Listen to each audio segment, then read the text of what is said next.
우리가 지난 시간까지 아이소퀀트 그다음에 아이소코스트에 대한 이야기를 했었고요. 등량 곡선과 등 비용 곡선에 대한 이야기를 했고 이제 여기에서는 기업의 코스트 미니마이제이션 문제를 간단하게 살펴본 다음에 사실 우리의 목적은 그러니까 장기에 있어서 기업의 노동 투입 관련한 의사결정이 어떻게 이루어지는지 조금 더 구체적으로 얘기하면 장기에 그러니까 자본 조정이 가능할 때 웨이지가 변한다면 노동 투입량이 물론 변하겠죠. 그 관계를 이제 한번 간단하게 도출해 보는 것인데 조금 더 이제 디테일한 내용들을 여기에서 살펴보려고 합니다. 우선 간단하게 우리가 어떤 상황을 생각해 보려고 하냐면 기업이 이윤 극대화를 했고 이윤 극대화 결과 기업이 결정한 생산량 Profit Maximizing Level of Output 이윤 극대화 생산량을 우리가 Q0라고 한번 불러보겠습니다. 물론 이제 나중에 조금 있다가 Q0를 어떻게 결정하는지도 우리가 볼 텐데요. 우선 Q0가 이윤을 극대화하는 산출량 수준이라고 한다면 그러면 이제 기업은 Q0를 생산하기 위해서 비용을 낭비하고 있지는 않을 거예요. 예를 들면 노동을 과도하게 많이 투입한다든가 자본을 과도하게 많이 투입하는 일은 벌어지지 않을 것입니다. 그래서 기업은 Q0의 산출량이 주어져 있다면 비용을 극소화하는 방식으로 Q0를 생산하려고 하겠죠. 여기에서 산출량이 주어졌을 때 어떻게 기업이 노동 투입량과 자본 투입량을 결정하는지 보도록 하겠습니다. 그래서 우선 아이소 퀀트 한번 생각해 보시고요. 따로 한번 먼저 그려보겠습니다.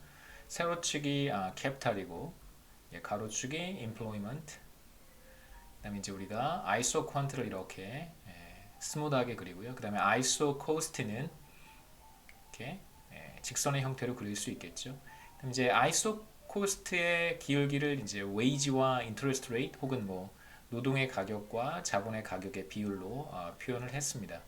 그래서 분자에는 이제 가로축에 있는 변수에 저기 뭐죠? 가격이 오고 분모에는 이제 세로축에 있는 캐피탈의 가격이 오면 되는데 이건 이제 어떻게 이렇게 되냐면 우리가 앞서 봤듯이 아이소 코스트를 이렇게 쓸 수 있잖아요.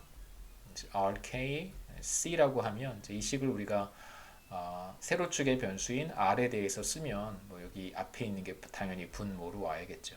그다음에 여기 있는 게 분자에 있을 테니까요. 이렇게 C over R 이렇게 쓸 수 있었습니다. 그래서 아이소 코스트의 기울기는 이제 웨이지 나누기 R로 표현할 수 있고 당연히 가로축에 캐피탈을 쓰고 세로축에 뭐죠? 레이버를 쓰면 당연히 이제 W 나누기 R도 R 나누기 W로 바꿔 써야겠죠. 여기서 이제 우리가 각각의 축 레이블링을 K2로 했으니까 그 다음에 우리가 생산함수를 이렇게 아이소 퀀트를 이렇게 우리가 표현했었습니다. 여기서 이제 우리의 문제는 뭐냐면 아이소 퀀트가 Q0로 주어져 있다면 그러면 어떤 기업이 인플로이먼트와 캐피탈을 어떻게 선택할까라고 하는 문제를 생각해 보는 거예요. 그래서 아이소 퀀트가 Q0로 주어져 있을 때 여기서 이제 아이소 코스트의 기울기가 W 나누기 R로 정해져 있단 말이에요. 그래서 이 기울기 자체는 달라지지 않습니다. 그러면 이제 여러 개의 아이소 코스트를 생각해 볼 수 있는데 제가 한번 그림으로 먼저 그려보죠. 생각을 한번 해보겠습니다. 이렇게 아이소 퀀트가 주어져 있어요. Q0라고 하는 생산량을 달성하려고 합니다. 그러면 가능한 많은 조합들이 있을 텐데 그게 바로 아이소 퀀트가 보여주는 것이죠. 가능한 조합들이 이렇게 많이 있습니다. 어떠한 조합을 선택할 것인가? 비용을 극소화한다면 그렇다면 이렇게 여러 가지의 아이소 코스트를 우리가 생각해 볼 수 있을 거예요. 단 이때 기울기는 W 나누기 R로 주어져 있겠죠. 이렇게 주어져 있습니다. 그래서 평행하게 이렇게 여러 개의 아이소 코스트를 그려볼 수 있는데 그 중에 가장 낮은 비용을 달성할 수 있는 것, 가장 안쪽에 있는 아이소 코스트를 생각해 볼 수 있겠죠. 뭐 이런 것들입니다. 이런 것들은 사실 Q0의 산출량을 얻을 수 없는 아이소 코스트고 우리가 생각해 볼 수 있는 것은 이제 아이소 퀀트에 접하는 가장 안쪽에 있는 아이소 코스트 커브를 하나 이렇게 찾아볼 수 있을 거예요. 짙은 색으로 한번 해보겠습니다. 가장 안쪽에 있는데 이 아이소 퀀트와 한번 터치하는 그러한 직선이 제가 그림을 잘 못 그려서 직선으로 제가 그린 겁니다. 직선이라고 생각하세요. 그래서 이런 이제 아이소코스트를 생각해 볼 수 있고, 아이소컨트는 이렇게 스무드한 곡선이고요. 그 다음에 아이소코스트는 직선이니까 한 점에서 터치한다고 생각해 볼 수 있습니다. 이 터치하는 점을 우리가 찾아본다면 그게 점이 바로 우리가 구하고 싶은 노동 투입량과 자본 투입량을 보여주는 점이 될 거예요. 그래서 아이소컨트가 Q0로 주어져 있는 상태에서 이제 가장 안쪽에 있는 아이소코스트를 찾는데, 아이소컨트와 이제 접하는 아이소코스트를 찾으면 되겠죠. 그게 바로 여기입니다. 그 점 P를 찾을 수 있겠죠. 접점 아이소컨트와 아이소코스트가 만나는 점입니다. 그래서 여기서의 자본 투입량이 175, 그 다음에 노동 투입량이 100이다 라고 이제 우리가 생각해 볼 수 있겠죠. 그래서 이윤을 극대화하는 생산량, 산출량 수준 Q0가 주어지면 비용 극소화 문제를 통해서 기업은 노동 투입량을 결정한다. 우리의 관심사는 이제 레이버니까요. 100 단위의 노동 투입량을 투입하려고 할 것이다. 이렇게 얘기할 수 있겠죠. 간단하게 말씀드렸던 내용이고요. 자본 투입량 175, 노동 투입량 100, 아까 말씀드렸던 방식으로 아이소컨트가 주어지면 가장 낮은 비용으로 달성할 수 있는 노동과 자본 투입량을 찾는 것입니다. 이제 아이소코스트의 기울기가 W 나누기 R이니까요. 그래서 기업의 이제 비용은 이렇게 표현할 수도 있겠죠.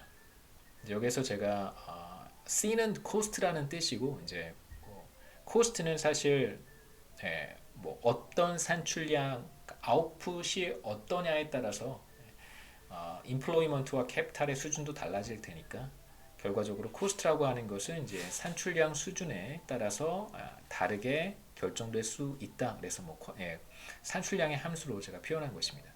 그래서 코스트를 제가 산출량의 함수로 표현한 거예요.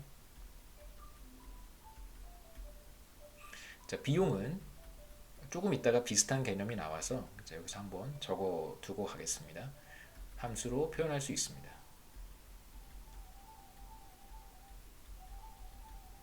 그러니까 이 뜻은 무슨 뜻이냐면, 다시 한번 말씀드리면 산출량이 물론 여러분 다시 뭐 동영상 돌아가서 다시 볼 수도 있겠지만, 다시 한번 말씀드리면 산출량이 변할 때 결과적으로 코스트가 달라질 수 있다는 뜻이에요.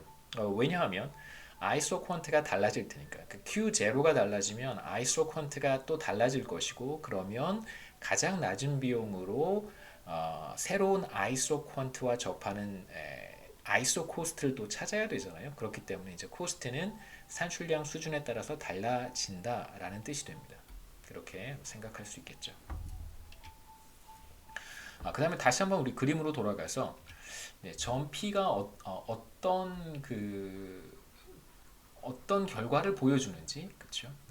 점 P가 뭘 의미하는지 간단하게. 사실 우리 레이버 이코노믹스여서 그 미시경제학에서 다루는 얘기까지 사실 다 볼 필요는 없는데요.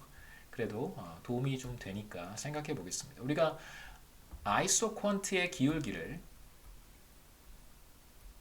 뭐라고 부르냐면 한계 기술 대체율, 뭐 이제 그렇게 표현을 하죠, 그렇죠? Marginal Rate of Technical Substitution이라고 부르는데, 자, 우리가 이걸 이제 뭐라고도 썼냐면 노동과 자본의 한계 생산의 비율로 표현하기도 했었습니다. 그래서 MPE 나누기 MPK라고도 쓸 수 있었죠, 그렇죠? 이렇게 이게 바로 이제 아이소컨트의 기울기고요. 그 다음에 이제 아이소코스트의 기울기는 아까도 얘기했듯이 코스트의 기울기는 W over R 이렇게 쓸 수 있습니다. 자, 보시면 이 점 P에서 어떤 조건이 충족되는지를 한번 확인해 보면, 여기에서는 이제 아이소컨트의 기울기와 아이소컨트의 기울기는 어떤 인풋 믹스를 선택하느냐에 따라서 예를 들어서 많은 자본을 투입하고 적은 노동, 많은 자본과 적은 노동을 투입해도 Q0를 달성할 수 있고요. 예를 들면 점 A와 같이, 혹은 많은 노동과 적은 자본을 통해서도 Q0를 달성할 수 있습니다. 예를 들면 점 B와 같이요. 그러면 이제 점 A에서의 아이소컨트의 기울기와 점 B에서의 아이소컨트의 기울기는 서로 다를 거예요. 그래서 점 A에서의 아이소컨트의 기울기는 점 A에서 접하는 접선의 기울기일 테니까 이렇게 생겼을 것이고, 이게 이제 아이소컨트의 기울기죠. 점 B에서의 아이소컨트의 기울기는 또 이렇게 생겼을 거예요. 그래서 아이소컨트의 기울기는 어떤 점에서 측정하느냐에 따라서 매우 다양한 값을 가질 수 있겠죠. 그런데 점 P에서 보면 점 P에서의 아이소코스트는 생각하지 마시고요. 아이소컨트의 기울기를 이렇게 그려보면 정확히 아이소코스트의 기울기와 같아지는 걸 확인할 수 있습니다. 점 P에서 우리가 확인하는 결과는 바로 아이소컨트의 기울기와 아이소코스트의 기울기가 같다라고 하는 것이죠. 아이소컨트의 기울기는 MPE, MPK, 그 다음에 아이소코스트의 기울기는 W 나누기 R. 여기서 뭐 둘 다 마이너스 값이기 때문에 마이너스를 제가 생략했습니다. 자, 이게 어떤 의미를 갖는가? 다음 슬라이드에서 이제 그 얘기를 하긴 할 건데요. 우선 이 식을 이렇게도 쓸 수 있어요.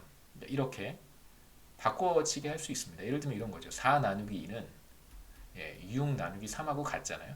그래서 조금 어려운 예인데 잠시만요. 바꿔보겠습니다. 바꿔서 막 즉흥적으로 생각하다 보니까 썩 좋은 예가 아니어서 1 나누기 2와 그 다음에 2 나누기 4는 같은 거잖아요. 2분의 1, 4분의 2 같습니다. 이것도 별로 안 좋네요. 3, 6으로 하겠습니다. 6.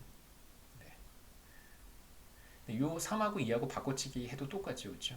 이렇게 3 나누기 1은 2 나누기 6과 같습니다. 이렇게 바꿔치기 해도 결과는 똑같아요. 제가 하고 싶은 것은 왼쪽에 있는 분모와 오른쪽에 있는 분자를 한번 바꿔치기 해보고 싶은 거예요. 그래도 등호는 성립하니까. 그래서 얘를 뭐라고 쓸 수 있냐면 제가 이런 기호를 쓰면 이건 equivalent 하다는 뜻입니다. 동치라는 뜻이에요. 그래서 위의 식과 이제 제가 쓰려고 하는 식이 같다는 뜻인데 바꿔치기 하면 MPE 노동의 한계 생산 나누기 wage와 marginal product of capital over R이 이제 같다는 뜻이 되겠죠. 요 의미는 제가 다음에 이제 조금 있다가 슬라이드 다음 페이지 가서 다시 한번 설명해 드리고 우선 이제 이 개념부터 한번 보도록 하겠습니다. 이게 어떤 의미가 있는지 요 의미랑 같이 이어서 한번 생각해 보시죠. 하나 이제 예를 들어서 생각해 보려고 하는 것은 점 P에서 생산을 하는 것이 아니라 만약에 이 점을 선택하고 있다면 어떤 일이 벌어질까? 물론 더 높은 비용을 수반하는 점이 되겠죠. 똑같이 Q0를 생산하는데 상대적으로 적은 레이버와 상대적으로 많은 캐피탈을 투입하고 있는 점입니다. 그렇죠? 점 P와 비교했을 때 자, 이런 경우에 어떤 문제가 생기냐면 자, 이 점을 제가 선택했다면 이 점에서의 아이소퀀트의 기울기와 이 점에서의 아이소코스트를 한번 비교해 보세요. 이 점에서의 아이소코스트는 웨이지와 인터레스트 레이트의 비율이기 때문에 이건 항상 일정하죠. 그렇죠? 그래서 아이소코스트를 이 점을 지나는 아이소코스트를 그려보면 이렇게 생겼을 거예요. 아이소코스트. 이 기울기가 W 나누기 R이 되겠죠. 그러니까 아이소코스트의 기울기와 아이소퀀트의 기울기를 비교해 보면 제가 찍은 붉은색 점에서는 당연히 절대값으로 아이소퀀트의 기울기가 더 큽니다. 이렇게 한번 쓸 수 있겠죠. 여기에서는 어떤 현상이 나타나고 있냐면 아이소컨트의 기울기가 더 큰 거예요. 아이소코스트보다 더 가파를 테니까. 아이소컨트의 기울기 제가 노란색으로 한번 표시해 보면 이게 바로 아이소컨트의 기울기겠죠. 물론 이제 절대값을 취했으니까 다시 말하면 아이소컨트의 기울기가 더 가파른 거예요. 더 스티프합니다. 자, 이런 결과를 우리가 여기서 보고 있는데 자, 이건 뭘 뜻하냐면 W와 MPK를 바꿔치기 했을 때 이렇게 다시 한번 써보죠. 그러면 여전히 부등호의 방향은 바뀌지 않습니다. 그러니까 MPK와 W를 바꿔치기 해도 부등호의 방향은 바뀌지 않죠. 자, 이건 한번 해보세요. 바뀌지 않습니다. 저 믿으셔도 돼요. 자, 이게 뭘 의미하는가?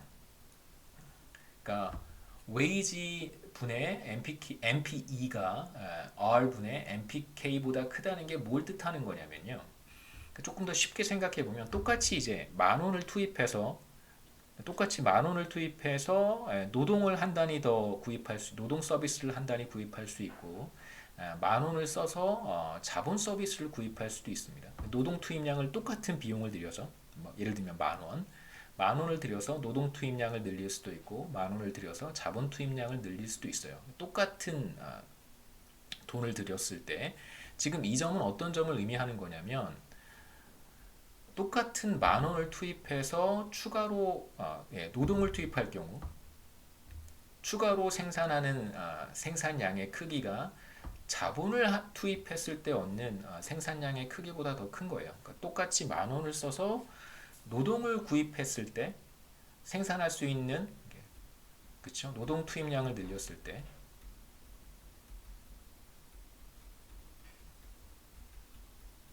때의 산출량의 증가분이고요.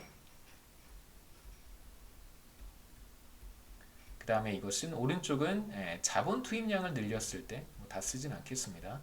자본 투입량을 늘렸을 때 산출량의 증가분이에요. 중요한 전제는 뭐냐면 똑같이 10,000원을 썼을 때 혹은 뭐 1달러를 써서 노동을 더 투입할 수도 있고 자본을 더 투입할 수도 있는데 그때 노동 투입량을 늘렸을 때 산출량의 증가분이 자본 투입량을 늘렸을 때 산출량의 증가분보다 더 큰 거예요. 그렇다면 어떤 결정을 해야 되냐면 똑같이 1달러를 써서 노동을 늘리는 것이 훨씬 더 좋겠죠. 그래서 이 점에서 어디로 가는 것이 더 좋냐면 ISO 퀀트를 따라서 이쪽 방향으로 색깔을 바꿔보겠습니다. 이쪽 방향으로 오는 것이 더 좋은 거죠. 노동 투입량을 늘리고 자본 투입량을 줄이는 방향으로 이동하는 것이 더 좋다는 뜻입니다. 그래서 ISO 퀀트의 기울기와 ISO 코스트의 기울기가 서로 다르다면 그렇다면 이제 더 큰 쪽으로 가는 거예요.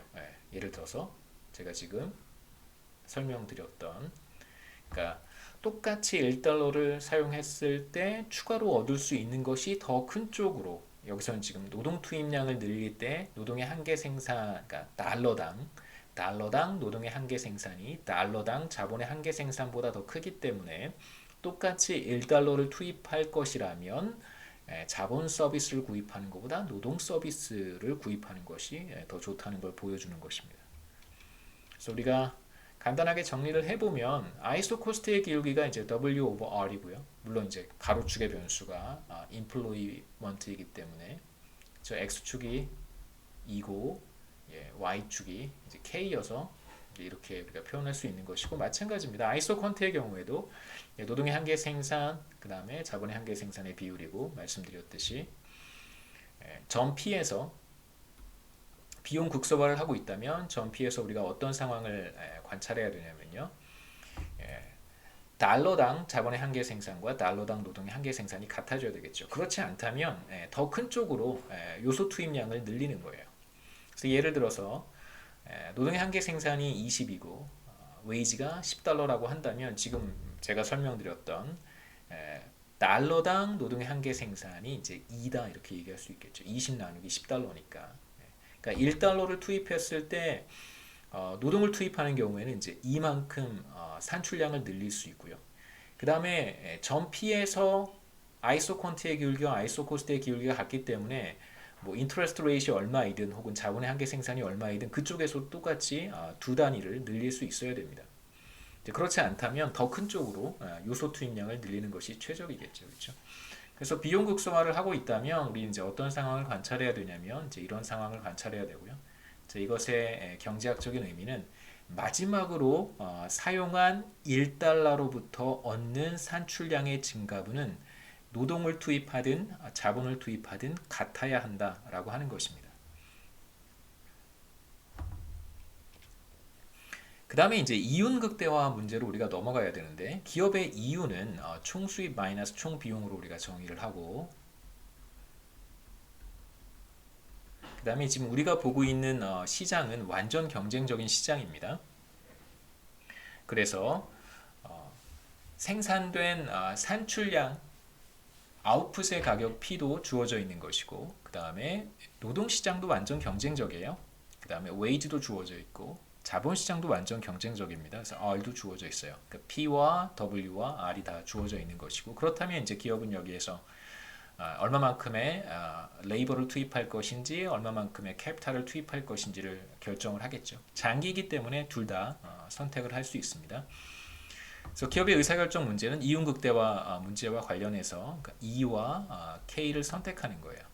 그래서 얼마만큼 E를 투입할 것인가 얼마만큼의 K를 투입할 것인가 보시면 레비뉴 사이드에서 E를 늘리면 늘릴수록 레이버 투입량을 늘리면 늘릴수록 생산량이 늘어날 것이고 그로부터 수입이 발생할 거예요. 늘어난 생산량을 마켓 프라이스 P로 판매할 수 있으니까 수입이 늘어나겠죠.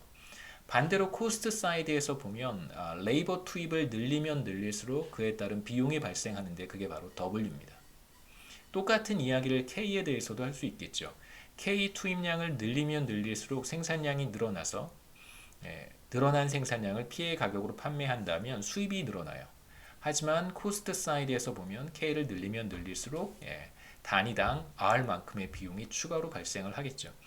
여러분 뭐 미시경제학에서 배우셨던 이윤극대화 문제를 그대로 여기에 적용할 수 있습니다.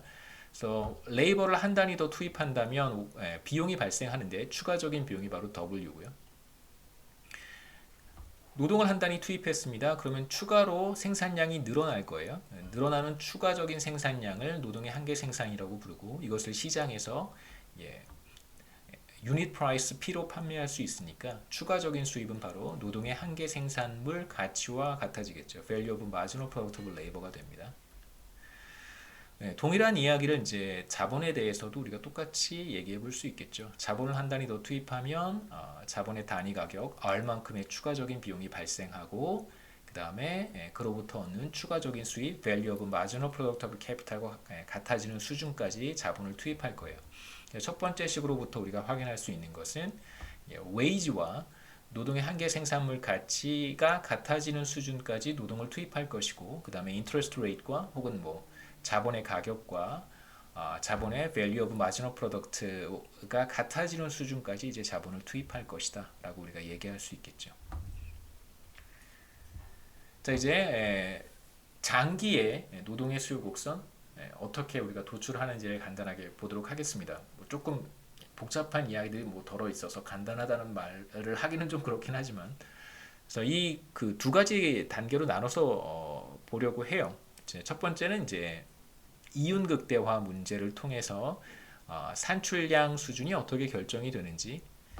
자, 우리의 관심은 이제 레이버 디맨드 커브니까요. 장기 노동 수요 곡선이기 때문에 이제 웨이지가 W0로 주어져 있다고 이제 가정을 하고 이때 기업이 선택한 산출량 수준, 이윤극대화 산출량 수준을 Q0라고 한번 해보겠습니다. 그래서 웨이지는 W로 주어져 있고 물론 인터레스트 레이트도 주어져 있는 거예요. 여기에서는 이제 우리가 명시적으로 얘기는 하지 않겠습니다만 산출량, 이윤극대화 산출량 Q0일 때 이제 기업은 자신의 비용을 극소화하는 노동 투입량과 자본 투입량을 결정하겠죠. 앞서 그림에서 봤던 점 P와 같고 노동 투입량이 25, 자본 투입량 75라고 한번 해보겠습니다. 자, 문제는 이거죠. 웨이지가 변할 때 예를 들어서 웨이지가 W0에서 W1으로 하락할 때 어떤 일이 벌어질 것인가. 노동 투입량은 당연히 늘어날 거예요. 웨이지가 떨어지니까. 어떤 메커니즘으로 노동 투입량이 늘어나는지를 살펴볼 텐데 첫 번째 first step은 웨이지가 하락하게 되면 전반적으로 기업의 비용이 줄어드니까 생산량이 늘어날 거예요. 그래서 우선 Profit Maximizing Output 레벨이 Q*로 늘어나는 경우 우리가 한번 볼 것이고 뭐 어차피 이것도 사실 Q*긴 하지만요. 늘어나는 걸 우리가 볼 거고 그 다음에 늘어난 산출량 수준에서 비용을 극소화하는 노동 투입량과 자본 투입량을 결정하는 두 번째 스텝을 이어서 보도록 하겠습니다. 첫 번째 스텝은 이제 기업의 이윤 극대화 문제인데 앞서 우리가 봤던 기업의 이윤은 총 수입 마이너스 총 비용과 같은데요. 자, 이 문제를 조금 바꾸고 싶어요. 어떻게 바꾸고 싶냐면 자, 앞서 슬라이드 앞으로 한번 돌아가 볼 텐데 보시죠. 제가 이렇게 42페이지에서 산출량이 주어지면 아이소 퀀트가 주어지면 이렇게 그죠? 주어지면 가장 적은 비용으로 이 산출량 수준 Q0를 달성할 수 있는 임플로이먼트와 캐피탈의 어떤 믹스를 선택을 하는 거잖아요. 그래서 총 비용이라고 하는 C를 물론 이제 W와 E와 R과 K로 표현할 수도 있고 이렇게 혹은 그냥 단순하게 시장에서 주어져 있는 W와 그 다음에 R과 산출량 수준으로도 표현할 수 있을 거예요. W와 R과 Q만으로도 비용을 우리가 표현할 수 있을 것입니다. 지금 제가 이렇게 표현했듯이. 왜냐하면 시장에서 W와 R은 주어져 있고 ISO 퀀트를 따라서 Q0가 주어지면 그냥 어떤 인풋 믹스를 코스트 미니마이징 인풋 믹스를 이렇게 선택하는 거잖아요. 그래서 그냥 단순하게 E와 K를 다 쓰지 않고 그냥 W와 R과 이제 Q0로 Q로 표현할 수 있을 거예요. 그래서 우선 여기서 생산된 것 E와 K에 의해서 산출량이 결정이 될 텐데 그 산출량을 이제 편의상 Q라고 쓰고요. 그 다음에 이제 이 Q가 주어졌을 때 기업이 비용을 극소화하는 E와 K를 선택하겠죠. 그렇게 해서 선택된 E와 K가 있을 것이다 라고 우리가 생각해 본다면 이 cost라고 하는 것을 이제 Q의 함수로 표현할 수 있을 거예요. 물론 이제 여기에 제가 추가로 W와 R로 바꿔 썼습니다. 그래서 왼쪽의 문제는 여기서 지금 보시는 이 왼쪽의 문제는 기업의 의사결정을 E와 K로 표현한 것이고 그러니까 P랑 W랑 R은 주어진 거잖아요. price taker니까 여기에서 이제 기업이 E와 K를 선택한다라고 하는 걸 보여주는 것이고 이 문제를 이렇게도 다시 표현할 수 있습니다. 그래서 여기에서는 EK 대신에 이제 Q로만 표시를 한 것이죠. 그래서 이 문제는 기업이 Q를 선택한다라고 이제 말할 수 있어요. 그래서 왼쪽의 문제는 E와 K를 선택하는 문제, 그다음에 오른쪽의 문제는 Q를 선택하는 문제 이렇게 사실 두 문제는 크게 다르지 않습니다. 동일합니다. 자 이제 우리가 Q를 선택하는 문제로 바꿔서 표현을 했고 우선 이제 수입 함수와 비용 함수를 한번 각각 그림으로 그려보고 싶은데요. 제가 한번 먼저 그림을 그려보죠. 자 이렇게 한번 해보는 것입니다. 작게 되죠. 잠시만요. 이렇게 늘리면 되나요? 네.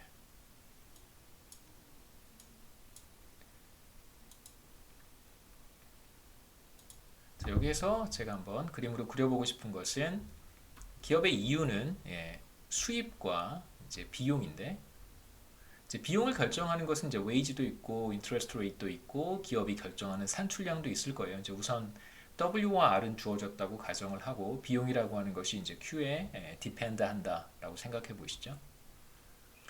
이번엔 가로축에 Q를 표시를 하고 얼마만큼 생산할 것인가 이제 세로축에 달러를 표시를 한번 해보죠. 자, Q는 수입부터 우리가 보겠습니다. revenue 수입부터 보면 수입은 P 곱하기 Q니까 많이 생산하면 생산할수록 수입은 늘어나는데 이때 이제 추가로 늘어나는 수입은 얼마만큼 생산하고 있느냐와 상관없이 항상 P로 일정하죠. 그래서 수입은 이렇게 직선으로 표현할 수 있습니다. 기울기가 바로 P가 되고요. 그 다음에 이제 비용의 경우에는 뭐 조금 구체적인 설명은 생략하겠습니다만 한계 생산이 체감하면 대체로 뭐 비용 함수는 체증하게 나타날 테니까 비용 함수는 이렇게 한번 그려보죠. 비용 함수는 아무것도 생산하지 않으면 당연히 제로고 그 다음에 이제 생산을 늘리면 비용이 이렇게 증가할 거예요. 그러다가 점점 빠르게 비용이 상승하는 이렇게 약간 이제 컨벡스한 형태로 비용을 표현해 보겠습니다. 그래서 이건 비용 함수예요.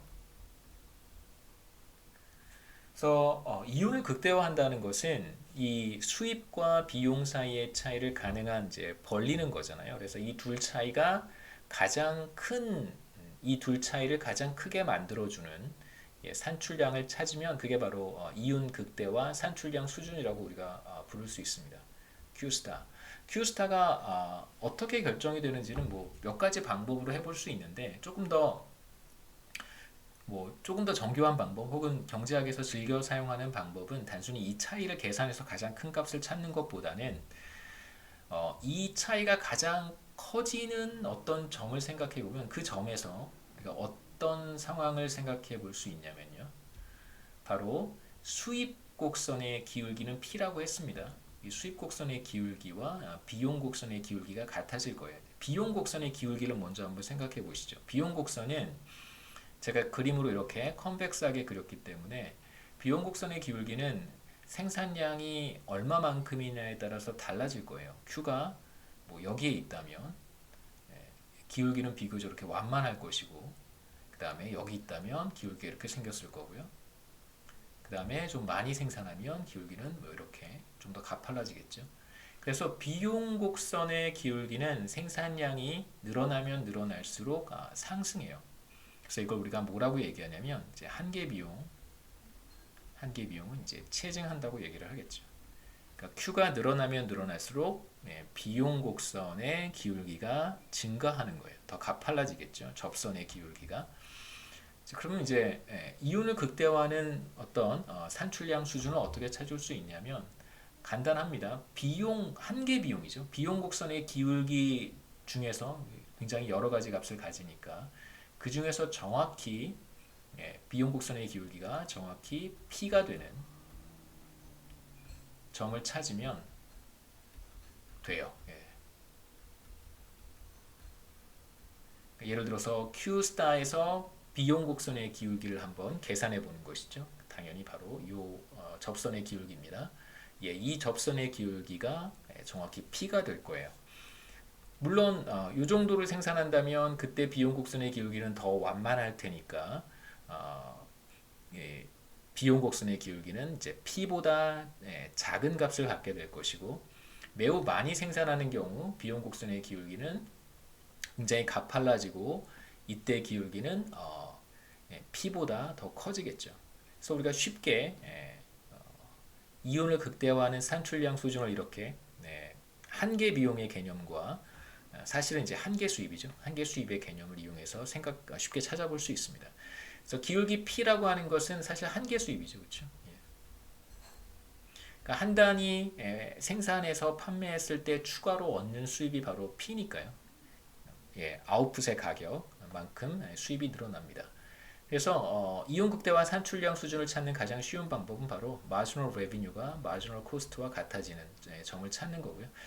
그러니까 완전 경쟁 시장, 그러니까 아웃풋 마켓이 완전 경쟁 시장이라고 우리가 앞서 가정했기 때문에 기업의 한계 수입이 바로 시장 가격 P와 같아지는 거예요. 그래서 이 둘의 기울기가 같아지는 점을 잘 찾으면 그 점이 Q스타가 될 것이고 그 점에서 우리가 확인할 수 있는 것은 바로 두 곡선의 기울기가 같아진다는 것입니다. 그 다음에 우리가 하나 더 생각해 보려고 하는 것은 만일 이때 웨이지가 하락한다면 어떤 일이 벌어질 것인가. 같은 그림이 이제 슬라이드에 있긴 있는데 여러분들한테 과정을 한번 보여드리고 싶어서 제가 한번 그려보겠습니다.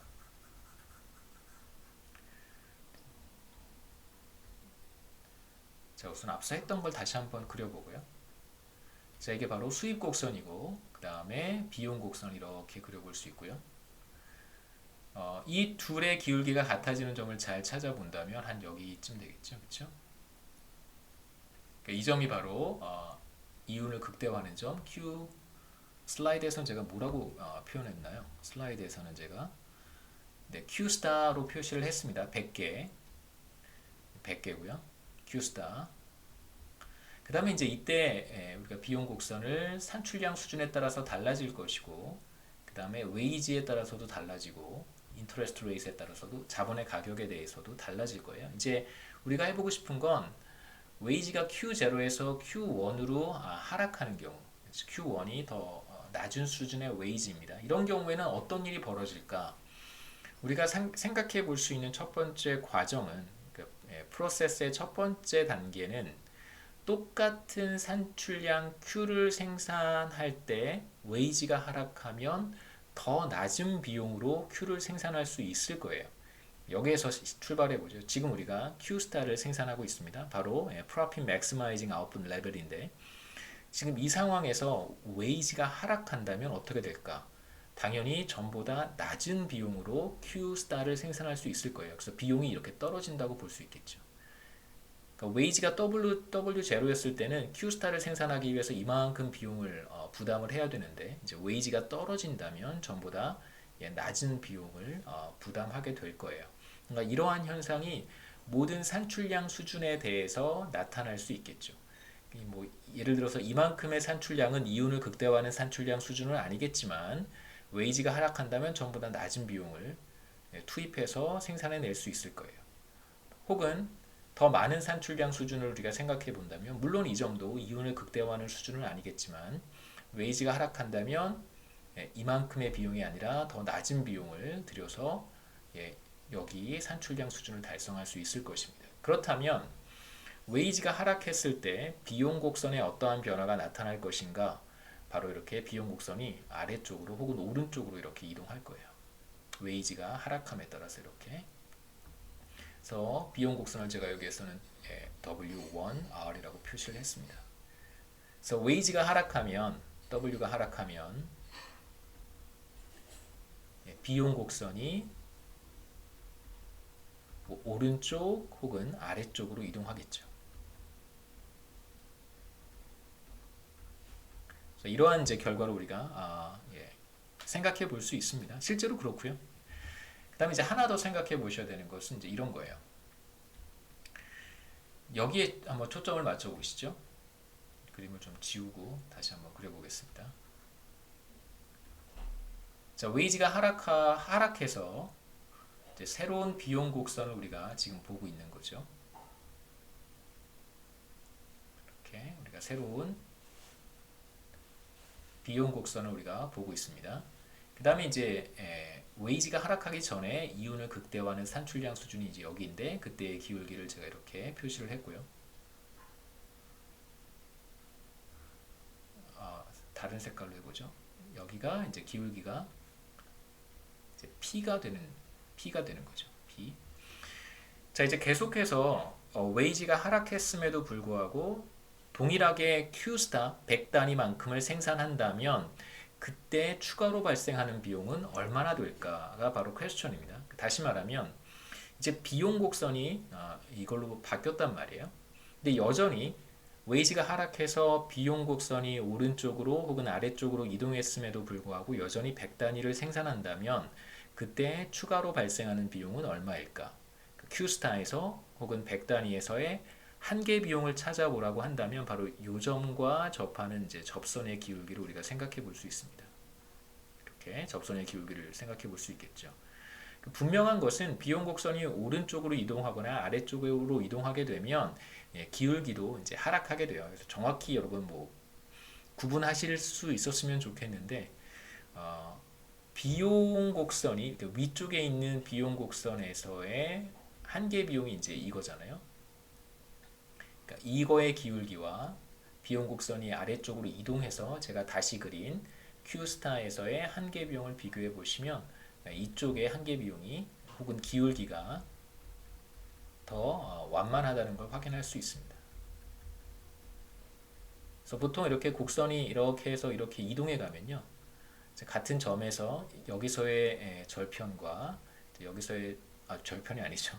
여기서의 접선의 기울기와 여기서의 접선의 기울기가 다르고요. 대체로 항상 예외 없이 기울기가 하락한다는 걸 우리가 확인할 수 있습니다.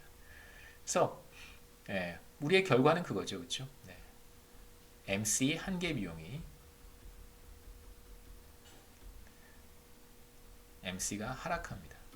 그러니까 당연한 거예요. 그러니까 웨이지가 하락했습니다. 그러면 한 단위 추가로 생산할 때 추가로 발생하는 비용이 전부 다 떨어지겠죠. 직관적으로. 그러한 현상을 이제 조금 더 우리가 뭐 그래프로 정교하게 표현해 본다면 이제 이런 현상이 나타난다는 거예요. 근데 이런 현상은 어디에서 여러분 비용을 한계 비용을 비교하더라도 그러니까 기울기를 비교하더라도 항상 나타나는 현상이기 때문에 우리 슬라이드로 돌아가서 한번 정리해 보도록 하겠습니다.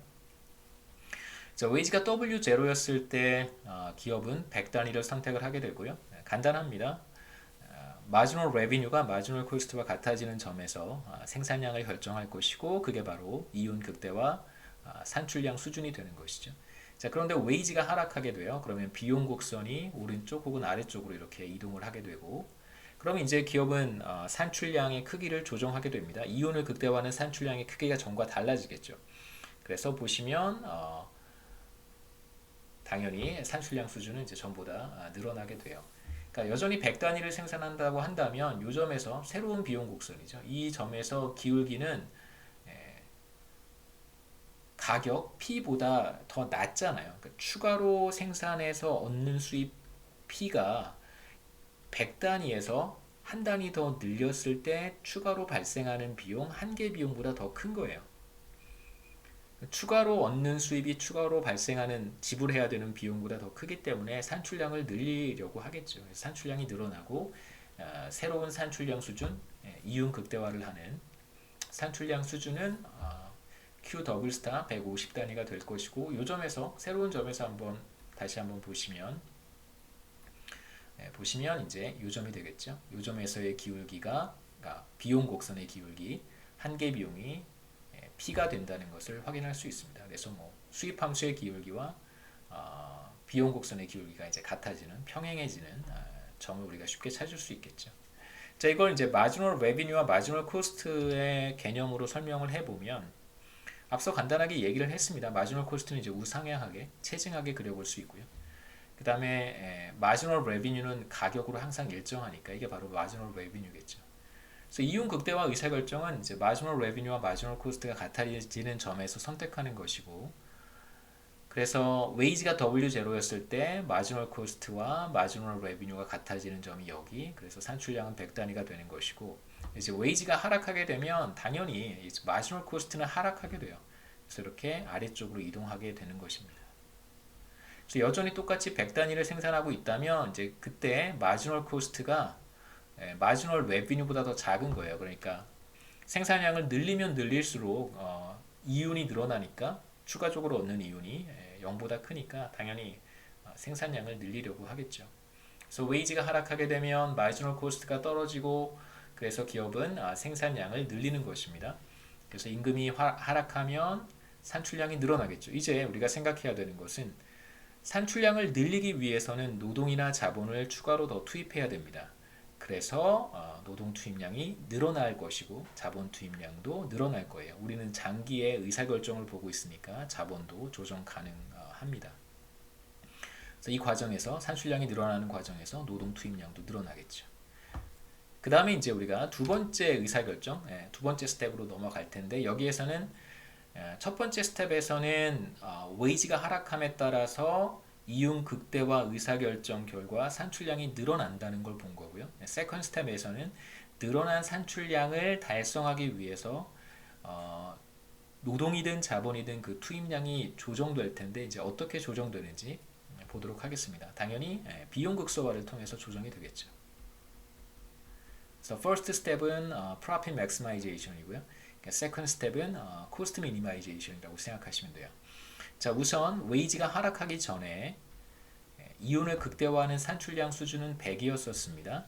자, 그러면 웨이지가 W0고요. 아직 하락하지 않았으니까 인터레스트 레이트를 R이라고 한번 써보죠. 그러면 이제 아이소 코스트의 기울기는 주어져 있는 거예요. 그러면 이제 가장 낮은 비용을 달성할 수 있는 점을 찾아보라고 한다면 이제 우리가 점 P를 찾을 수 있을 것이고 이때 노동 투입량은 뭐 편의상 25라고 한번 해보죠. 자본 투입량은 75입니다. 자, 그런데 우리가 퍼스트 스텝에서 봤던 것은 웨이지가 하락함에 따라 기업의 이윤 극대화 의사결정 결과 산출량이 이제 150으로 늘어났어요. 더블 스타입니다. 더블 스타. 150으로 늘어났어요. 그럼 이제 기업은 인풋 투입량을 조정을 하겠죠. 인풋 캐피탈 레이버 믹스를 조정을 할 것입니다. 자, 그런데 여기에서 단순히 이제 아이소 코스트를 이렇게 그리면 안 되겠죠. 왜냐하면 웨이지가 하락했기 때문에. 그러니까 이러한 아이소 퀀트의 변화가 왜 나타난 거냐면 결과적으로 웨이지가 하락했기 때문에 나타나는 것이니까요. 자, 웨이지는 하락했습니다. 그런데 이제 아이소 코스트의 기울기를 우리가 W over R로 표현을 했는데 이제 웨이지가 하락했다는 것은 아이소 코스트 커브의 기울기가 전보다 더 완만해졌다는 걸 뜻하겠죠. 하나 웨이지가 하락했으니까 이건 더 이제 플랫해집니다. 그래서 아이소 코스트를 이제 전과 다르게 조금 더 플랫하게 잘 그려서 그렇죠. 이렇게 왼쪽에서 제가 한번 해보죠. 아이소 코스트를 더 플랫하게 이렇게 그리는 거죠. 그렇죠? 플랫하게 그려서 가장 안쪽에 있는 아이소 코스트와 아이소 퀀트가 150의 산출량을 보여주는 아이소 퀀트와 접하는 점을 찾으면 됩니다.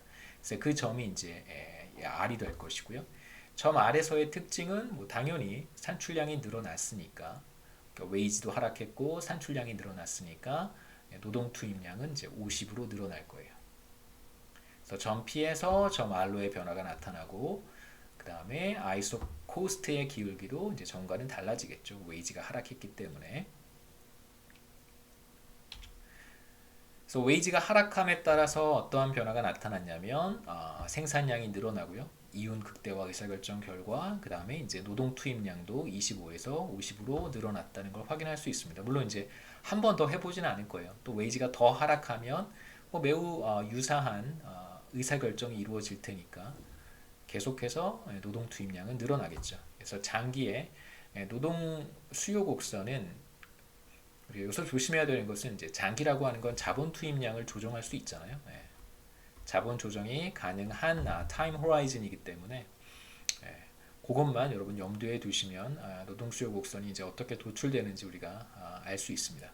마찬가지로 웨이지 하락하면 노동 투입량이 늘어난다는 것이 이제 우리가 지금까지 살펴본 결과고요. 몇 가지 노동 수요 곡선과 관련된 뭐 몇 가지 내용들을 조금 더 보고 미니멈 웨이지에 대한 이야기로 넘어갈 텐데요. 자, 우선 대체 효과와 이제 규모 효과라고 하는 것이 있습니다. 스케일 이펙트를 우리가 뭐 규모 효과 혹은 산출량 효과라고 부르기도 하고요.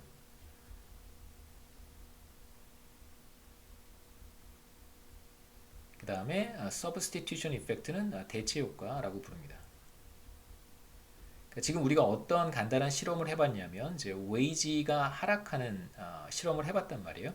그냥 간단하게 한번 정리해 보면 웨이지가 하락하면 기업의 코스트가 그러니까 한계 비용이 하락한단 말이에요. 그러면 더 많이 생산할 수 있습니다. 그래서 산출량이 늘어나고요. 산출량을 늘리기 위해서는 당연히 고용도 늘리고 자본도 늘리겠죠. 그래서 지금 여기서 이제 규모 효과라고 하는 것은 비용이 그러니까 웨이지가 하락함에 따라서 비용이 하락해요. 그러니까 마지널 코스트가 떨어져서 산출량을 늘려요. 산출량을 늘리려면 노동 투입량을 늘려야 되잖아요. 그러니까 비용 하락에 따른 산출량 증가 때문에 노동 투입량이 늘어나요. 그걸 이제 우리가 규모 효과라고 하고, 그 다음에 서브스티튜션 이펙트라고 하는 것은 단순히 무엇이 상대적으로 더 비싸지고 무엇이 상대적으로 더 싸졌는가를 가지고 판단하는 것입니다. 이제 웨이지가 하락했단 말이에요. 그럼 이제 전과 비교했을 때, 하락하기 전과 비교했을 때 이제 웨이지가 상대적으로 더 싸졌으니까 당연히 싼 것을 더 많이 투입하고 상대적으로 비싸진 것을 적게 투입하겠다는 것이 이제 서브스티튜션 이펙트입니다. 그러니까 이제 웨이지가 하락했으니까 전보다 더 싸진 거예요. 상대적으로 더 싸진 것을 더 투입하는 것이 대체 효과입니다. 그러니까 우리 지금 제가 여기 간단하게 써놓은 어떤 메커니즘에서 고용이 늘어난다, 노동 투입량이 늘어난다라고 하는 것은 스케일 이펙트도 들어가 있고 대체 효과도 사실 들어가 있는 것이죠. 이 둘을 한번 구분해 보는 것이 여기 섹션에서 우리가 보려고 하는 내용입니다. 자, 우선 웨이지가 하락함에 따라서 마지널 코스트가 떨어졌으니까 이윤을 극대화하는 기업은 산출량을 100단위에서 150단위로 늘렸어요. 그래서 아이소 퀀트가 바깥쪽으로 이동한 것이고 점 R을 달성하기 위해서 노동 투입량과 자본 투입량을 결정을 하는데 이때 이제 웨이지가 떨어졌으니까 더 플랫한 아이소 코스트를 이제 그려가면서 노동 투입량과 자본 투입량을 이제 결정하는 것이 되겠죠. 그래서 P와 Q 사이의 관계, 이제 P에서 Q로 이동해가는 과정을 이제 두 단계로 한번 구분해 보는 것입니다. 그래서 우선 스케일 이펙트부터 우리가 먼저 보고 두 번째 단계로 substitution 이펙트를 볼 거예요. 그래서 first stage는 단순하게 산출량이 100단위에서 150단위로 늘어날 때 이제 웨이지가 변하지 않았다면 기업은 어떤 의사결정을 할까라고 하는 것입니다. 그러니까 사실 아이소 코스트의 기울기가 이렇게 생겼는데 이제 이렇게 바뀐 거잖아요. 그러니까 더 플랫해지는 거잖아요.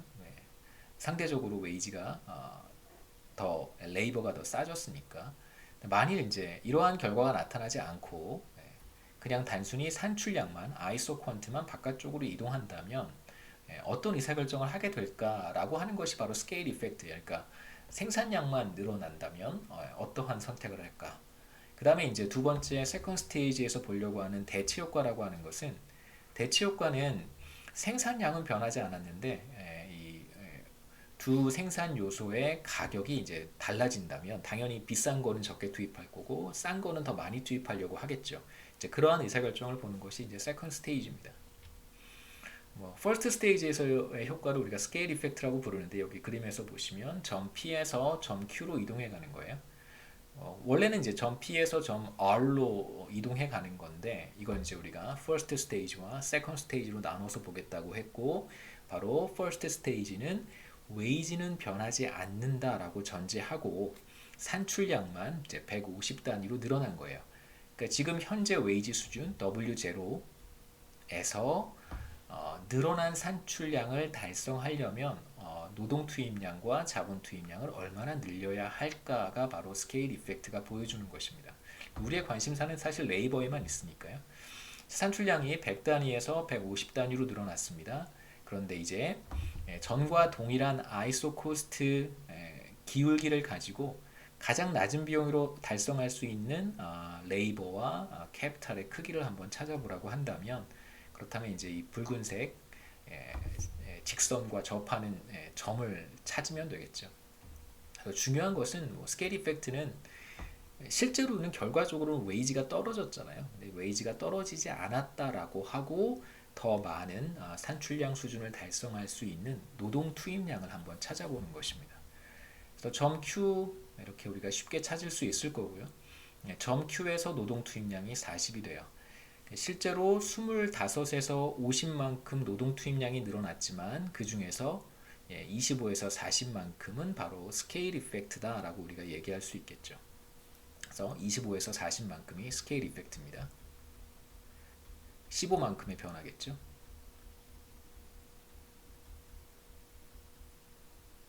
여기서 중요한 건 사실 자본도 늘어나는 거예요. 스케일 이펙트는 노동도 늘어나고 자본도 늘어나야 됩니다. 왜냐하면 더 바깥쪽에 있는 아이소컨트와 만나려면 도달하려면 둘 다 늘려줘야 되겠죠, 그렇죠?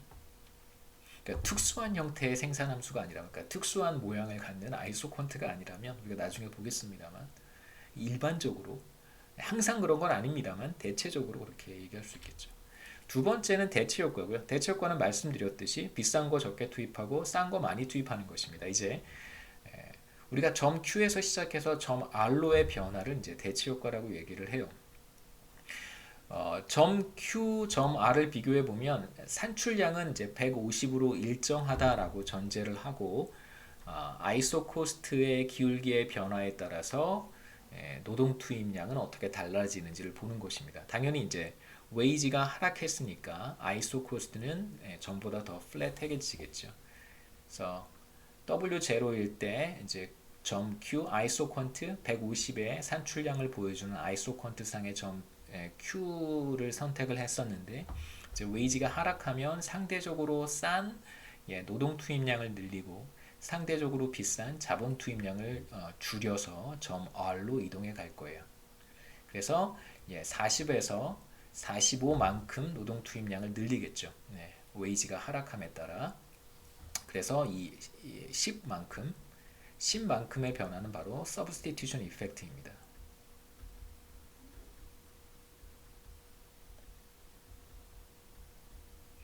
그래서 substitution의 결과, 그러니까 이제 그러니까 사실 interest rate이 변한 건 아닌데, R이 변한 건 아닌데 상대적으로 이제 R이 변한 거예요.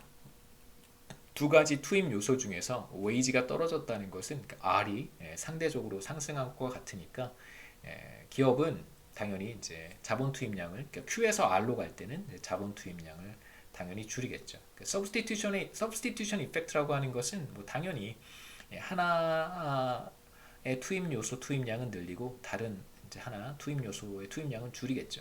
여기서 이제 우리가 두 가지 투입 요소만 생각하니까 여러 개라면 또 얘기가 좀 달라지겠습니다만 생산함수의 형태에 따라서 우리는 그냥 두 가지만 보니까 결과는 분명합니다. 하나 늘리면 하나는 떨어지는 거예요. 대체 효과에서. 그 다음에 이제 그 탄력성에 대한 개념인데요. 뭐 수요 곡선, 단기 노동 수요 곡선의 탄력성이나 뭐 장기 노동 수요 곡선의 탄력성이나 그 개념은 다르지 않습니다. 장기 탄력성이나 뭐 단기 탄력성이나 계산하는 방법은 똑같아요. 웨이지가 1% 변할 때 노동 투입량이 몇 퍼센트 변하는가 동일하고요. 다만 단기 노동 수요 곡선과 장기 노동 수요 곡선의 탄력성의 값은 좀 달라질 수 있겠죠. 무슨 뜻이냐면 단기 노동 수요 곡선의 경우에는 웨이지가 변할 때 사실 자본을 조정할 수 없잖아요. 단기에는 웨이지가 예를 들어서 더 상승해요. 그럼 이제 웨이지가 상대적으로 비싸졌음에도 불구하고 지금 우리가 봤던 앞에 슬라이드에서 봤던 서브스티튜션 이펙트라고 하는 것이 작동할 수가 없습니다. 왜냐하면 자본을 그러니까 상대적으로 비싼 노동을 대체 효과라고 하는 것이 우리가 지금 봤던 앞에 슬라이드에서요. 대체 효과라고 하는 것은 상대적으로 비싼 노동을 적게 투입하고 자본을 많이 투입하는 게 대체 효과인데 단기에는 자본 투입량을 조정하는 것이 불가능하단 말이에요. 그래서 웨이지가 상승했음에도 불구하고 노동을 뭐랄까요? 노동을 장기보다는 노동 투입량을 줄이는 것이 용이하지 않겠죠. 대체가 불가능하기 때문에.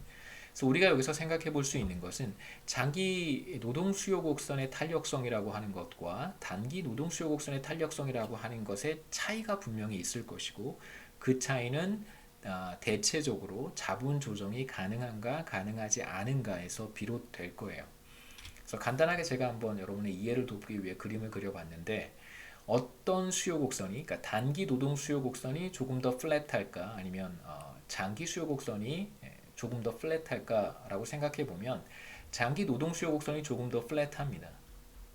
그 다음에 이쪽이 더 스티프하겠죠. 그러니까 인투이션은 굉장히 단순해요.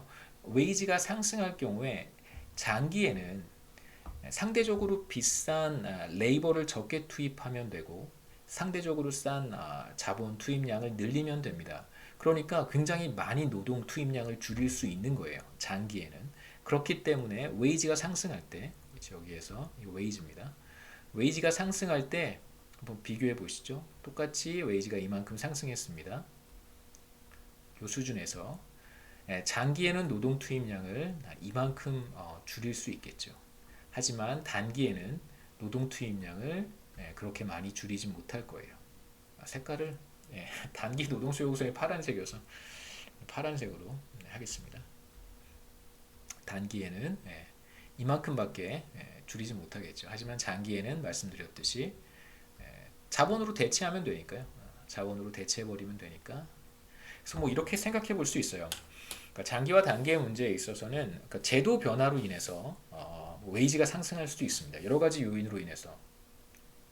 그렇다면 단기에는 노동 조정이 사실 그렇게 크게 이루어지지는 않을 거예요. 하지만 시간이 조금씩 흘러가고 기업들이 이제 뭐 공장의 규모라든가 혹은 여러 가지 설비 시설들을 이제 조정하는 것이 조금 더 용이한 타임 호라이즌으로 들어가게 되면 이제 그때부터는 노동을 자본으로 더 많이 대체하려고 하기 때문에 노동 투입량이 이제 크게 감소할 것이다라고 생각해 볼 수 있습니다.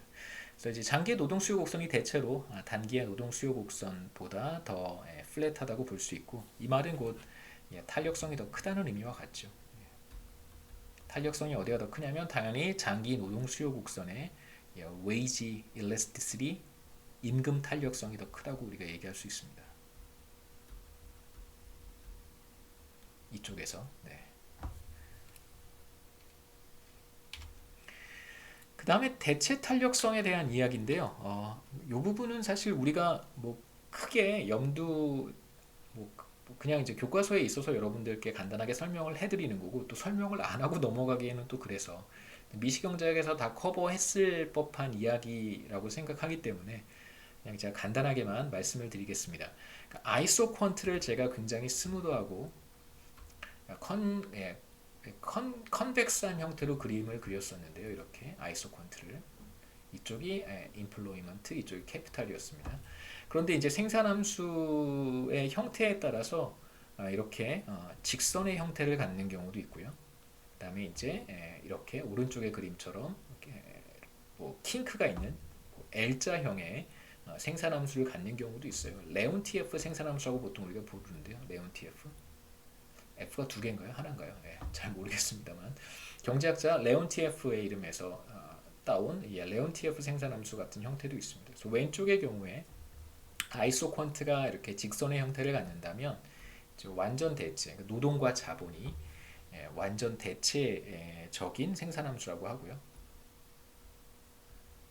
그다음에 이쪽은 이제 완전 보완이에요. 두 생산 요소가 완전 보완적인 관계를 갖는 생산함수. 왼쪽은 생산 요소가 완전 대체적인 관계를 갖는 생산함수 뭐 이렇게 부르기도 합니다. 그래서 완전 대체와 완전 보완의 성질은 뭐냐면 이제 뭐 뒤에 제가 간단하게 기술해 놨는데 설명을 여기 뭐 했는데요. 완전 대체의 경우와 완전 보완의 경우 간단하게 뭐 생각해 보면 완전 대체의 경우에는 보통 우리가 노동을 많이 투입하고 있는 경우에는 노동을 한 단위 더 투입하기 위해서 포기해야 되는 자본 투입량이 상대적으로 작단 말이에요. 노동의 한계 생산이 체감하고 있기 때문에 그래서 우리가 이러한 쉐입의 아이소퀀트를 가정하는 것인데 완전 대체의 경우에는 뭐 노동을 많이 투입하든 적게 투입하든 항상 일정하게 노동과 자본이 대체될 수 있다는 뜻입니다. 그러니까 노동 두 단위를 투입할 것인 여기서 보시면 예, 그러니까 이 점이나 사실은 무차별 한 거란 말이에요. 기업 입장에서는 그러니까 노동자만 100명, 노동만 100시간을 투입해서 생산을 할 수도 있고 자본만 이제 50대를 투입해서 생산할 수도 있는 거예요. 이 두 점은 둘 다 가능합니다. 자, 그러면 기업의 의사결정은 뭐가 되냐면 둘 중에 더 저렴한 것만 선택하는 거예요. 예를 들어서 캐피탈과 레이버의 가격 중에 만약에 캐피탈이 상대적으로 더 싸요. 그러면 캐피탈만 투입하는 거고요. 반대로 웨이지가 상대적으로 더 싸요. 그럼 다 그냥 레이버만 투입하는 것입니다. 그 all or nothing이 되는 거죠. 레이버만 투입할 것인가 아니면 다 캐피탈만 투입할 것인가 이런 형태의 생산함수가 이제 바로 완전 대체적인 관계를 갖는 생산함수이고 완전 보완적인 관계는 다르죠. 한번 생각해 보세요. 여기에선 노동을 20시간만큼 노동을 투입하고 자본을 5대 투입하고 있는 머신을 5대 투입하고 있는 점이 바로 요 점입니다. 그럼 이제 산출량이 Q0라고 한번 해보죠. 여기에서 만일 노동 투입 시간을 20시간에서 40시간으로 늘렸어요. 그렇죠? 이렇게 늘렸습니다. 그렇다고 해서 생산량이 늘어나지는 않는다는 거예요. 반드시 자본 투입량도 같이 늘려야 된다는 뜻입니다. 뭐 여러 가지 예가 있는데 가장 뭐 그냥 우리가 흔히 접할 수 있는 예가 뭐냐면 라이더 같은 딜리버리 하는 분들 생각해 보시죠. 딜리버리 가이즈. 뭐 물론 이제 뭐 오토바이 자동차는 조금 예외적일 수 있겠습니다만 뭐 오토바이 같은 경우 생각해 보면 오토바이에 2명 타는 건 좀 어렵다고 하고 한 명만 타는 경우 생각해 보시죠. 그럼 이제 라이더가 20명에서 40명으로 늘어난다고 하더라도 배달할 수 있는 그러니까 뭐 물론 한 사람이 여러 군데 이렇게 배달을 하니까 뭐 그런 거 여러분 생각하지 마시고요. 이제 한 사람이 한 번에 한 곳에 딜리버리를 한다고 생각해 본다면 뭐 딜리버리 가이가 20명에서 40명이 늘어난다고 하더라도 오토바이가 여전히 5대라고 한다면 그렇다면 배달할 수 있는 배달 서비스의 생산량이 늘어나는 건 아니잖아요. 그렇죠? 그런 간단한 예를 한번 생각해 볼 수 있습니다.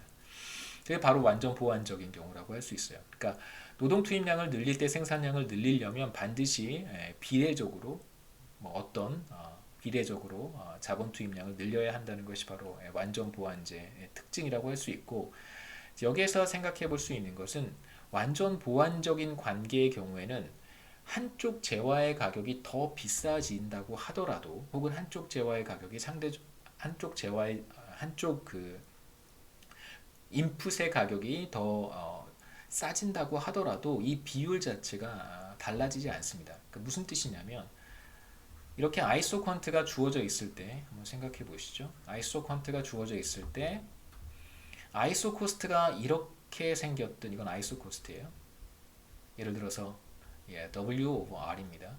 혹은 아이소 코스트가 이렇게 생겼든 투입량 자체가 변하지는 않는 것이죠. 그렇죠? 그러니까 Q0를 달성할 수 있는 인풋 믹스는 딱 하나예요. 이거 하나밖에 없습니다. 물론 이제 웨이지든 인터레스트 레이시든 하나가 0이 될 수도 있는데 뭐 그건 비현실적이니까요. 그렇죠? W와 R이 하나가 더 비싸지고 상대적으로 하나가 더 싸진다고 하더라도 생산함수가 이런 완전 보완적인 관계를 갖는다면 투입 요소들 사이의 관계가 완전 보완적이라고 한다면 그렇다면 항상 이 점을 선택하게 된다는 것이고 반대로 완전 대체적인 경우를 생각해 보시죠. 이 경우에는 이제 정반대의 결과가 나타납니다. 예를 들어서 Q0만큼 가장 바깥쪽에 있는 요 아이소콘트를 생각해 보시죠. 자, 만약에 아이소코스트의 기울기가 이렇게 생겼다면 어떻게 될까? 아이소코스트의 기울기가 이렇게, 이게 이제 아이소코스트입니다. 아이소코스트는 항상 직선이잖아요. 그런데 이제 여기서는 아이소콘트도 직선인 거예요. 기울기가 일정합니다. 이 경우에 이제 어떤 선택을 할 것인가? 주어진 아이소컨트에서 가장 안쪽에 있는 아이소컨트와 접하는 점을 선택한다고 했는데, 이 경우에는 어떤 의사결정을 할까요? 그러니까 이 점을 선택하겠죠. 이 점을. 그러니까 모두 다 자본만 투입하는 경우라고 할 수 있습니다. 근데 반대로 아이소코스트가 완만해진다면, 그러니까 완만해진다는 얘기는 이제 웨이지가 상대적으로 하락하는 경우라고 할 수 있겠죠. 상대적으로 이렇게 완만해진다면, 죄송합니다. 완만해진다면 어떤 의사결정을 할까? 이 경우에는 노동만 투입하겠죠. 요점을 선택하게 됩니다. 그러니까 주어진 아이소콘트에서 가장 안쪽에 있는 아이소코스트 접하는 가장 안쪽에 있는 아이소코스트를 선택해야 되는데, 이 경우에는 접점을 찾을 수는 없어요. 둘 다 직선이기 때문에. 그래서 all와 nothing입니다. 그래서 만나는 점을 찾아보면 웨이지가 상대적으로 낮을 때는 노동만 투입하고, 그 다음에 인터레스트 레이트이 상대적으로 낮을 때는 자본만 투입하는 그런 의사결정을 하게 되겠죠. 제가 설명했던 내용들입니다. 한번 참고해서 읽어보시고요. 현실에서는 사실 완전 보완적인 관계 혹은 완전 대체적인 관계는 지극히 드물고요. 이 둘 중에 어딘가에 있겠죠, 그렇죠? 네. 그래서 아이소퀀트의 어떤 이 커브의 모양 다시 한번 볼까요? 완전 대체 관계는 직선이고 아이소퀀트가, 이제 완전 보완 관계는 아이소퀀트가 이렇게 L자형을 갖습니다. 그래서 이 둘 사이의 중간쯤 어딘가에 있겠죠, 그렇죠? 무슨 뜻이냐면 아이소퀀트가 퍼펙트 컴플리먼트일 수도 있고, 퍼펙트 substitute일 수도 있습니다. 실제로는 이 중간쯤 어딘가에 있을 거예요. 이렇게 생겼을 수도 있고, 조금 더 플랫하게 혹은 굉장히 이렇게 커버처가 곡선의 형태가 이렇게 L자에 가까운 그런 것도 있을 수 있겠죠. 여기 어딘가에 다 있겠죠. 생산함수라고 하는 것은 아이소퀀트는 생산함수로부터 오는 것이니까. 그래서 이 아이소퀀트가 얼마만큼 이렇게 꺾여 있는가, 커버처 곡선의 어떤 형태라고 우리가 볼 수 있는데, 얼마만큼 예, 뭐라고 얘기해야 되나요? 저희들은 그냥 커버처라고 얘기하는데, 곡선이 얼마만큼 완만한지 혹은 곡선이 얼마만큼 이렇게 많이 꺾여 있는지, 그 차이를 측정하는 방법이 바로 대체 탄력성이라고 하는 개념을 사용을 합니다.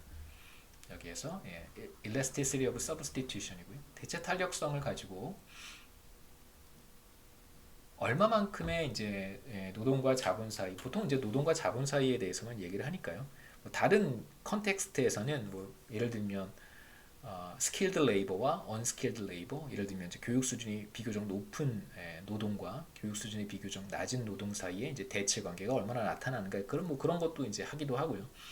우리는 아마 이번 학기에 그런 얘기를 하지는 않겠지만, 대체 탄력성의 개념을 이용해서 이제 아이소퀀트의 이제 생산함수죠, 그렇죠? 생산함수에서의 이제 대체 탄력성을 측정을 하는데, 기본적으로 대체 탄력성을 이제 양수로 표현하고 싶어요.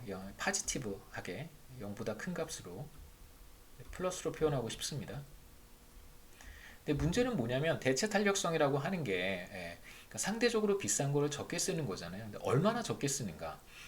그러니까 퍼펙트 서브스티튜트 같은 경우에는 직선이니까, 그러니까 살짝만 바뀌면, 잘못해서 살짝만 뭐가 더 비싸지면 싼 걸로 확 다 몰려가는 거고, 살짝만 싸지면, 그쵸? 더 저렴한 것으로 확 몰려가는 형태가 퍼펙트 서브스티튜트란 말이에요. 반대로 퍼펙트 컴플리먼트는 웬만큼 많이 변해도 이 두 개의 조합이 전혀 변하지 않습니다. 그래서 이제 우리가 측정하고 싶은 것은 이제 웨이지와 인터레스트 사이의 비율이 바뀔 때, 이게 바뀔 때 과연 캐피탈과 레이버의 투입 비율이 어떻게 달라질까 한번 생각해 보시죠. 캐피탈과 레이버인데 2죠. 2. 만약에 웨이지가 상대적으로 비싸진다면 어떤 일이 벌어지냐면 레이버는 적게 투입하려고 할 것이고 캐피탈은 많이 투입하려고 할 거예요. 근데 이제 우리가 이거 그냥 크게 신경 쓰실 필요는 전혀 없어요. 그러니까 이걸 뭐 K 나누기 2로 표현할 거냐, 2 나누기 K로 표현할 거냐 별로 중요하지 않습니다. 이렇게 쓸 수도 있고, 사실 이렇게 쓸 수도 있는 거잖아요. 이렇게 쓰면 이제 분자는 커지고 웨이지 나누기 R이 상승할 때 당연히 K는 더 많이 투입하려고 할 것이고 노동은 상대적으로 적게 투입하려고 할 거예요. 그렇기 때문에 이 값은 상승하겠죠. 그렇죠? 반대로 우리가 이걸 이렇게 표현한다면 2 나누기 K로 표현한다면 분자는 적게 투입하려고 할 것이고 노동이니까 자본은 많이 투입하려고 할 거예요. 이 값은 이제 전체적으로 줄어들어요.